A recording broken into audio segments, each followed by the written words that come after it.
Good morning, everybody.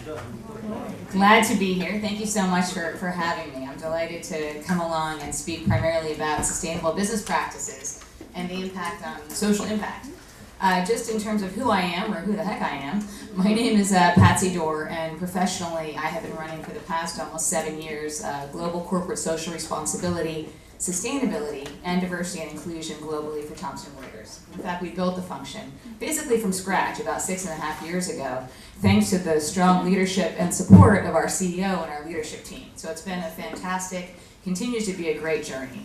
I also sit on a number of different boards that support social good in the world, including Women's World Banking, which is very much focused on financial inclusion in developing markets. And prior to Thomson Reuters, I spent most of my career, now even though I try to lie about my age these times, it's not working anymore, 20 years in investment banking between New York, London, and Hong Kong in talent development. So that's my background. On a personal note, I'm the daughter of a mother who drove a tank for the National Organization of Women in 1975 in Houston, Texas. I went to an all-men's college, no joke, and yes, I did have fun. I went to Washington Lee, for those of you who may know it, second class of women, but really it was an exciting opportunity to start things from the ground up. And again, worked in a primarily male-dominated industry for many, many years, and consider myself a change agent over and above everything. So that's my story on a personal note. I won't go into any more detail. I was going to show my 45-minute video on my life, but I figure we'll hold back on it. I'm also not sarcastic at all. But in all seriousness, I mean, this is a great week to be having this discussion, right? It's UN General Assembly week. I was at the UN a couple times last week having some great discussions with other business leaders and nonprofit leaders about how important this work is for us to work collectively to solve these issues, and primarily to focus on the Sustainable Development Goals. So what is the backdrop, right? The backdrop clearly from a global perspective is our geopolitical environment is an interesting one to say the least. As was just mentioned a moment ago, impact investing is on the rise. It's an industry at about $250 billion as we speak, growing at 18% a year. So we're going to expect to see a lot more there, and certainly that will have a massive impact on how social impact, I'm using the word impact quite a bit today, will evolve in the world today. I think there's a lot more voices, whether it's the Me Too movement or otherwise, people are coming forward and their voices are being heard. And the exciting thing, and I'm an optimist, I gotta tell you that, the exciting thing is that this is an opportunity for us as individuals, as leaders, in companies, in the public-private sector, to really come together. So from my perspective, I'm going to talk a little bit about why companies in particular, given my role, should really care about this stuff, right? So why should they? So we care about it for 3 reasons. Number one, the talent that we have in our organization and the talent that we want to bring into our organization care about this stuff. Right? We know the millennials make their decisions, 8 out of 10 millennials make decisions on the companies they're going to work for based on how serious that company takes social impact. So companies really need to walk the talk, right? Actually do something about this work.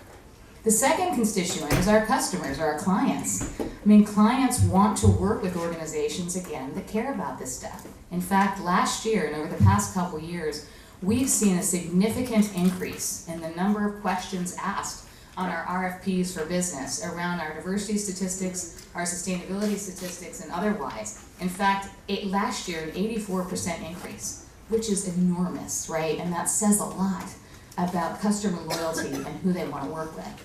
And then finally, as was mentioned earlier as well, our investors care about it. Again, investors are now, as I mentioned, the industry is growing rapidly, and investors need to really take a look at what are the funds they're looking into, what are the companies they're investing in, and looking at it from, as my colleague a moment ago mentioned, from a data perspective, right? Are they really making an impact? Are we really doing work in this space? And what's going to happen as a result of it? Now, I also have to say that because I do work for a data company. So for those of you who know Thomson Reuters, we are a data company. I mean, we provide data to professional services as well as news, but primarily focused on numbers, metrics, and data of all types. So what have we done over the past several years? As I mentioned, when I joined the company from Hong Kong, moving back to the United States to take on the role, the first opportunity was to build out the diversity and inclusion function. And so our thought was, and the CEO, who's still the CEO, Jim Smith, felt very strongly that diversity and inclusion was going to be part of his business strategy. Not a soft issue. By the way, there's nothing soft about diversity and inclusion. Hopefully most people in this room believe that. The business case for the work that you're all doing, including diversity, is so clear. I mean, we can all cite a number of different research reports at this point. And so the idea was to build a function based on that.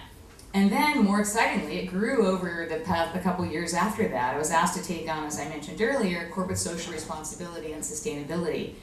We had pockets of activity, but we didn't have a global strategic approach or function to really pull it all together on behalf of a 47,000 person organization in 100 countries and 350 cities.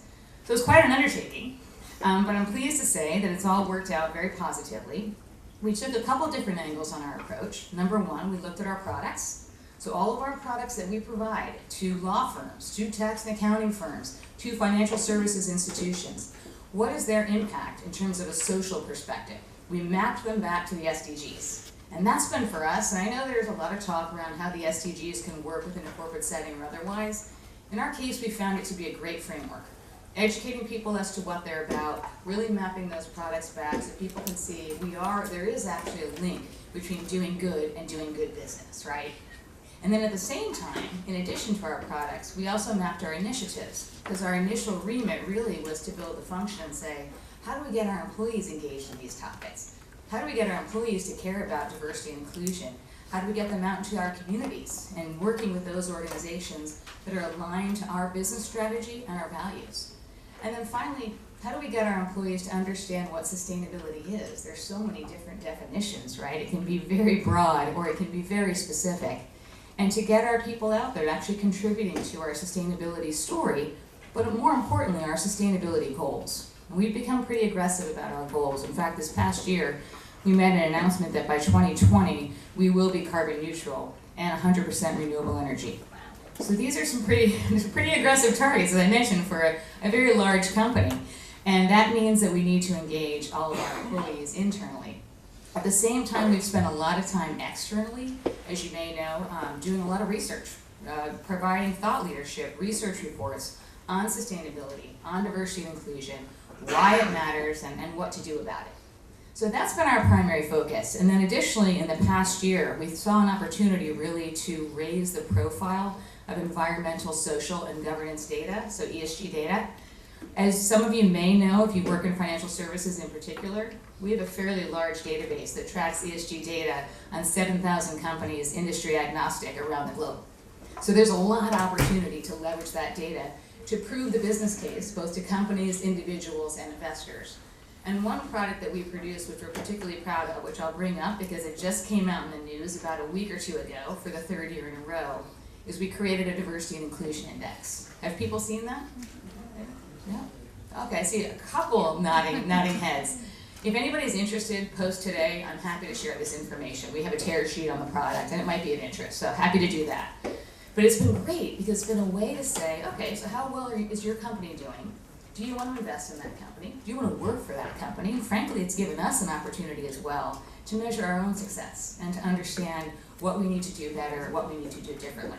So that's one product of many where we actually take that ESG data and other parts of data to really assess how well companies are doing in this space. And we're, as I mentioned, pretty proud about that. I'd say the last thing that we've done as well, linked back to ESG, is to raise awareness around ESG issues. So we created something called the Esg Institute, not the most exciting name, but we thought it worked. And it was an opportunity to really educate people within our own organization and externally on what ESG issues are and why should you care about them. So again, producing research reports, going out and talking at conferences like this to really tell our story, but more importantly to tell the story around ESG in the broader sense of the word and how one can use it effectively. So that's our story, and when I reflect on this based on my own experience doing a lot of work externally in this role, there's a few things that companies need to consider if they really want to take this seriously. And frankly, some of these concepts apply to any role of influence, right? Something where it's still evolving, where it's still, we don't necessarily have a P&L, but you're trying to get a message out there. And these are the things that we considered and I would like to share with you as well. Number one, you've got to have the strong leadership at the top. The CEO has to be on board, no doubt. Sounds basic, but difficult to get, right? Number two, business case needs to be clear and simple. As I mentioned, there's hundreds of reports out there. Pull it all together in a simple way, make sure you get it out there, because again, None of these issues are soft issues anymore. There's nothing soft about social impact. There are definite discussions in the financial services market around the correlation between positive impact in the bottom line and social impact, but there's definitely a positive correlation. There's not a proven causation yet, but there's a positive correlation. So have that business case. Definitely, I think it's important to really look at what's the impact. Are you measuring your impact, and are you following through on that? It's also important, and we saw this as being critical, getting back to this not being a soft issue anymore. How do you integrate social impact into your business strategy and as well into your brand narrative? So you get that out to the audiences, right, and make sure that that's clear. And then finally, and again, a lot of this sounds simple, a lot harder to implement, is education, internally and externally. And finally, accountability. Hold people accountable for their contribution to these efforts. And we were very focused on that throughout our process. You got to track this stuff and hold people's feet to the fire and say your performance and ultimately your financial reward is going to be based on your contribution to this effort. So that's our story. Those are some of our lessons learned. What's next? I'll quickly wrap it up here.